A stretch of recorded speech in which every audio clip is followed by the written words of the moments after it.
What's up, Baker? I'm Mallory here with your girl, Kensley. Hey guys, hope your classes weren't too hard this week because I know mine were. Thanks for that, Coach Agnew. We'll be right back after the pledge. Please stand for the pledge. I pledge allegiance to the flag of the United States of America and to the republic for which it stands, one nation, under God, indivisible, with liberty and justice for all. Thank you. Hey, Kens, are you excited for homecoming? You already know I'm going to be throwing it back, Well, don't forget that the dance is on October 13th and tickets go on sale on September 24th. You know we'll be there. Hey, yeah, we will. Oh, and if you want to bring a guest, make sure to get a form from Miss Sage in room 69 or Miss Sane in room 70. So about homecoming. Are you going to be covering that pirate booty at the dance? Oh, yeah, because you better be following those new rules. And why are you talking like a pirate? Here's Kaylee with more info on that. Wednesday was National Talk Like a Pirate Day. Have you heard any good pirate jokes? Well, neither have I. What did the pirate say when he blew out his 80th birthday candles? Aye, matey. What's a pirate's best subject at school? Art. How does a pirate get to the top of a building? By elevator. What's a pirate's favorite food? Artichoke. How much did the pirate pay for his peg and hook? An arm and a leg. Thank you. What did the pirate say when his wooden leg got stuck in a freezer? Shiver me timbers. How much does it cost for a pirate to get his ears pierced? A buccaneer. What's a pirate's favorite state? Well, me matey, I believe that be Arkansas. Why did the pirate refuse to say, "Aye, aye, Captain"? Because he only had one eye. What's a pirate's favorite movie? Beauty and the Beast. How do pirates communicate with each other? By their iPhone.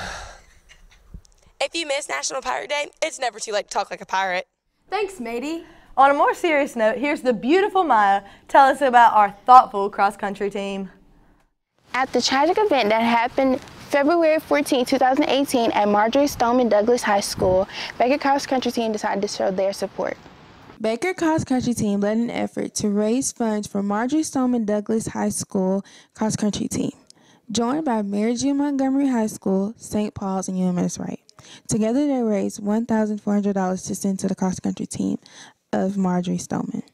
Well, after we heard of the events that happened on February 14th in that school shooting, we learned that one of the teachers that was killed was actually the cross-country coach at Marjory Stoneman Douglas High School, and he was a first-year coach. And talked to the team and the parents on the team, and we thought it would be appropriate for us to raise some funds to help support their efforts. They were going to be transitioning to a new coach, obviously, and having to deal with all the difficulties that resulted from that tragedy. So we thought if there was something small that we could do to support them and show that our encouragement from, even though we're a distance away, just to let them know that we're thinking about them and encouraging them through this tough time. They started the hashtag Run with Coach Beagle and were joined by 35,000 runners from not only the U.S., but literally all around the world. I think not just here at our school, but across the nation, it was a pretty phenomenal experience. On one day, I think a month out after the tragedy, every team across the nation was encouraged to set aside some time during practice to run in memory of Scott Beagle. We participated in that, and hundreds of schools across the country, thousands of schools across the country did the same. Here locally, we ran for him and had a moment of silence and remembered him. We also reached out to other cross-country teams in the area, and 4 other schools joined us in remembering him and raising funds for him to help support the team down there. Thank you, Coach Agnew and the cross country team for doing something so positive, memorable, and charitable. If you want to cheer on the Hornets with Kensley, you can ride the Hooligans bus for $5 for the next 3 away games. Sign up in Miss Mac's room to reserve your spot on the bus and make sure to bring your money to get into the game. Here's Brianna with more on sports. Thanks, guys. Welcome to our weekly sports update. First, here's volleyball with Maya.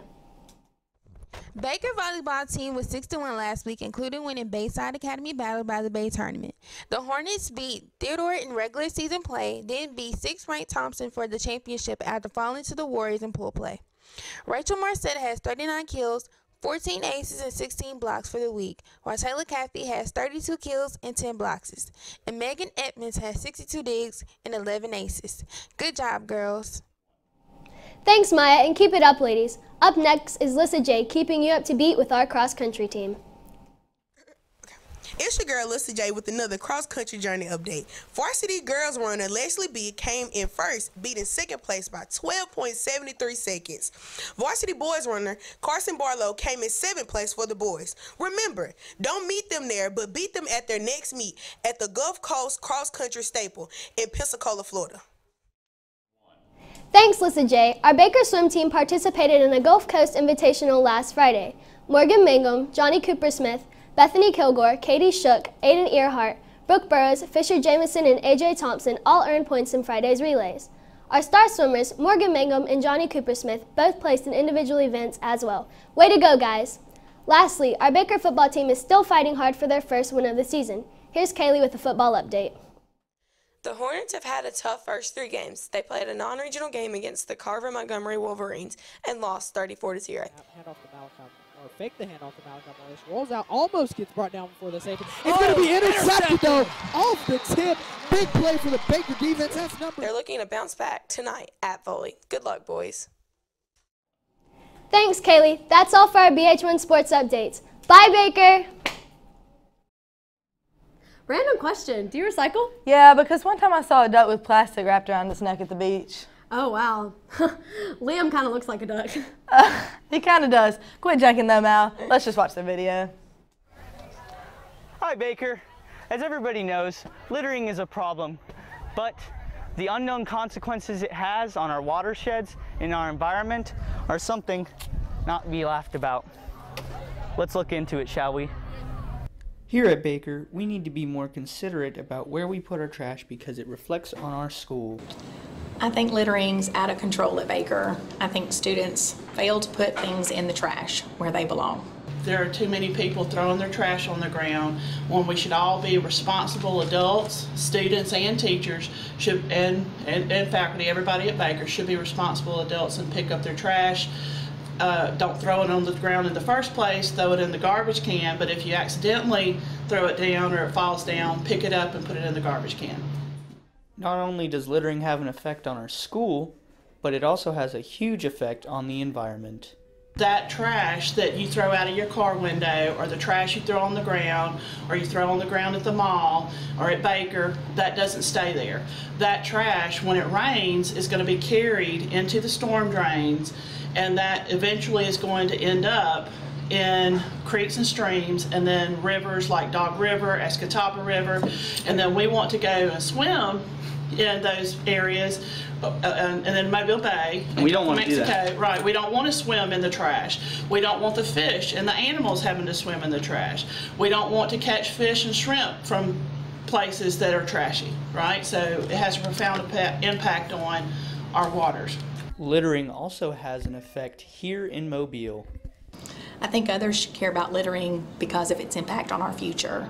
Not only is it about wildlife, but it's also about bringing others to our community. When local business people come to Mobile and they're considering a new business here, which brings jobs to our students and their families, they always talk about how dirty Mobile is. They always talk about litter is out of control. We need to be stewards of the earth. We need to take care of the earth. That's what that means. And so we need to be taking care of all the other animals on earth. And so when we litter and that trash ends up going down those storm drains and going into Mobile Bay and the Gulf of Mexico, not only are we messing things up for ourselves when we want to go swimming and fishing, but we're not being good stewards for those animals. We're not taking care of those animals like we should. We're making things trashy and hard, for those animals to live and have a good life. So as long as we pick up our trash, everything is going to be A-OK. Here's Gabe with our final thoughts. So Baker, next time you litter and just throw trash on the ground like it's nothing, just know it goes down here and goes to Dog River Basin, and it affects our animals and our everyday living. If you like saving lives and helping out your community, there's a great opportunity on October 17th. The National Honor Society is hosting a blood drive, and here's Will with more information on that. Blood. Everyone has it, but some people do not have enough of it. Luckily, an organization called Life South is coming to our school to take the blood that you have and give it to people who do not have so much of it. If you are 16 or younger, You must grab a permission slip from the library and return it with your parents' signature. Well, right now there's actually a critical need in the area. It's always important to give blood regardless of your blood type. That way, you know, if there is some critical need in a particular area, they have enough in reserve to cover that need. If you are still not convinced, maybe you are food motivated. There will be a variety of snacks for those who donate, and you'll also get a t-shirt from Life South. So remember, donate your blood, get your free cookies, and sign up as soon as possible. Now, I won't be giving blood because I do not mess with the needles. And I think that's all we have for today, Hornets. Mallory, no, you forgot something. What? I'm just kidding. Bye.